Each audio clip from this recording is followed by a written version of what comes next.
Moi, je m'appelle Rachel Ngolakasonga. Je suis étudiante en dernière année d'agronomie. Donc, je suis économiste et agronome en même temps. Je suis aussi entrepreneur. J'entreprends dans le domaine de l'agro-transformation.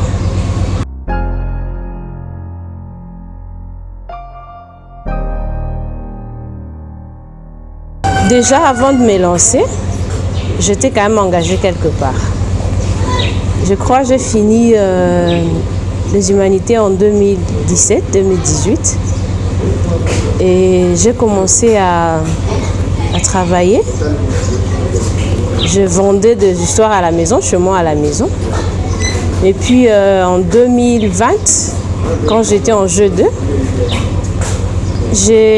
j'étais agent riposte contre la Covid au péage et ça m'a permis d'avoir de l'argent. J'étais payée par mois. Déjà à la maison, on n'appréciait pas les fêtes que je travaillais. Mais ça aussi coïncidait, c'était la période de la Covid et il y avait confinement. J'étais à la maison, on n'étudiait pas. Je me disais comment rester à la maison toute la journée, ne rien faire, être au téléphone, ça m'embêtait. Je sentais que ce n'était pas mon monde de fête. Il fallait que je fasse quelque chose. C'est comme ça que je suis allée, j'ai écrit un CV. Et on m'a appris, dans le temps, c'était à l'époque du gouverneur Maouéja, on m'a appris. Donc, c'est pas dire que comment je me suis lancée quand même, c'est après avoir travaillé, après avoir déposé un CV. J'ai travaillé, c'était pas très efficace, c'était pas très bon, mais au moins j'ai une expérience de ça et j'ai gagné de l'argent. Puis en 2021, j'ai commencé à travailler avec des jeunes, entre autres un jeune qui était mon DG à cette époque-là, dans une entreprise, c'était dans l'agriculture. Comme j'étais aussi agronome, ça n'a pas vraiment bien marché. Mais j'étais en train de voir de quel côté j'étais plus forte. Je me suis dit, les associations avec les gens, ma propre boutique, ma propre boîte, ou que faire. Je me suis dit, je commence avec le petit business. J'ai commencé à entreprendre dans la pâte d'arachide. J'ai transformé l'arachide en pâte. Je pouvais faire 20, 30, 40. C'était pas grand-chose en tout cas.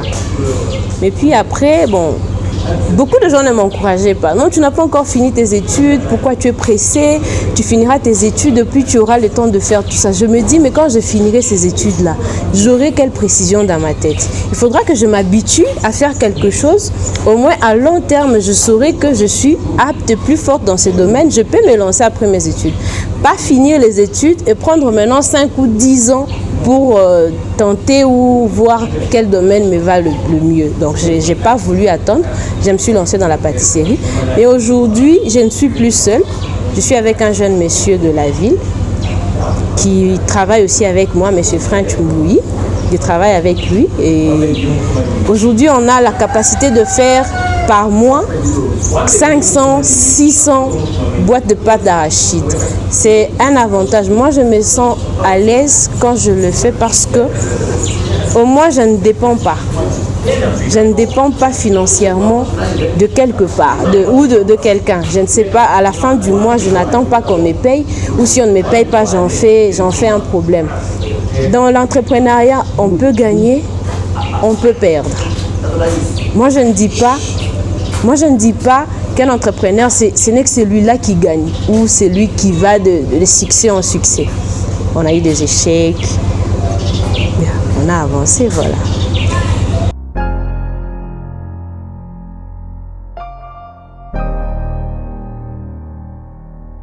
Bon, c'est pas facile, c'est vrai. C'est pas facile d'entreprendre parce que d'un côté, on a la famille. Si la famille déjà ne te soutient pas dans ta vision, c'est un grand blocage. Si cette jeune femme-là, surtout si elle n'est pas mariée, c'est compliqué. Les gens vont se dire, mais elle est à la recherche de quoi? Elle a des parents, elle est en train de rechercher quoi. Les gens vont se faire beaucoup d'idées à côté de tout ça. Mais ce qui est à retenir, c'est que quand on entreprend, c'est pas seulement pour que la société dise je ne sais pas moi quoi. On entreprend, c'est quand on voit un besoin dans la population. C'est la raison pour laquelle moi j'ai entrepris. Je me dis, on a des histoires importées, on a de la mayonnaise, on a de ceci, de bleu blanc et tout. Mais on peut aussi mettre en valeur l'arachide et le faire localement et les gens peuvent en consommer. C'est en voyant le besoin qu'il y a dans la communauté. C'est cliché que les gens se mettent ou le fait de dire qu'une femme ne peut pas entreprendre, moi je suis contre ça. Moi aujourd'hui j'aimerais avoir un mari à mes côtés qui m'aide à avancer dans l'entrepreneuriat. Pas un mari qui sera un frein pour moi ou alors ma famille qui sera un frein pour moi. Moi j'aimerais par contre leur faire voir l'avantage d'entreprendre surtout pour les femmes.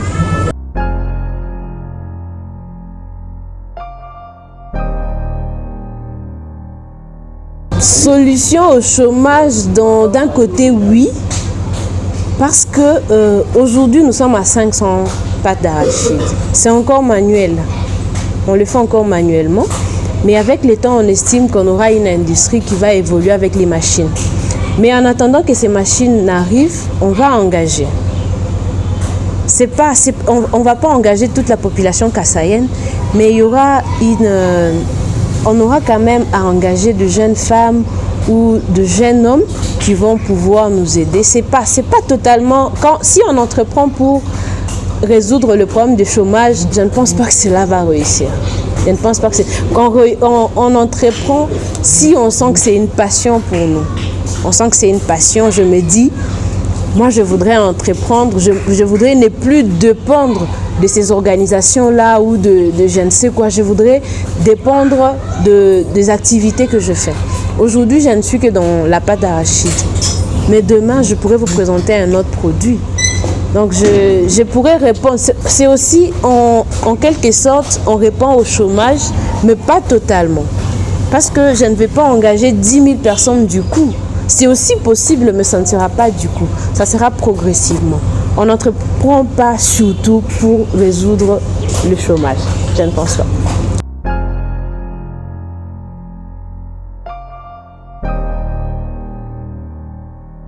Bon, le problème que je rencontre surtout par rapport à la pâte d'arachide bien sûr, c'est mon emballage. C'est un réemploi, mais déjà je suis en train de travailler pour créer ma propre marque, une marque de posée. Et je crois bien qu'avec le temps, je vais... les solutions que j'apporte à ce problème moi-même, je voudrais être en contact avec les gens qui fabriquent des emballages. Mais ici sur place, il n'y en a pas. Il faudra recourir ailleurs. Et bon, je crois qu'avec le temps, on va y travailler avec toute mon équipe.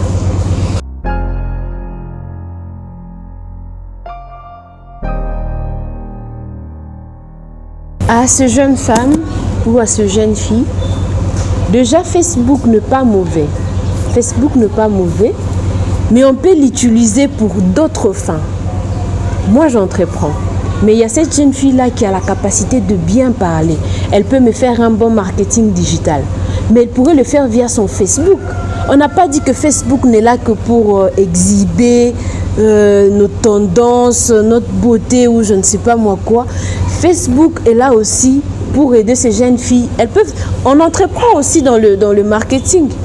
Le marketing digital.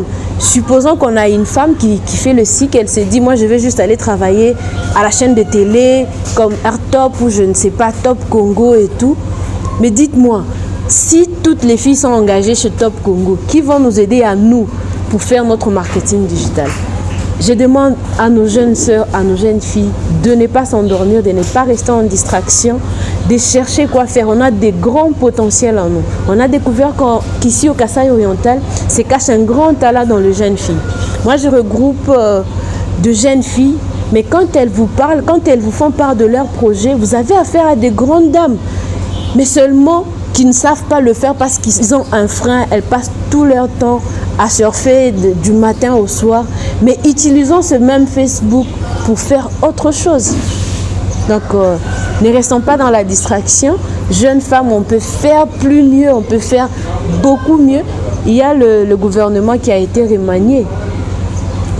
La féminité est représentée à pas beaucoup de pourcentage, mais je dis qu'on peut faire mieux.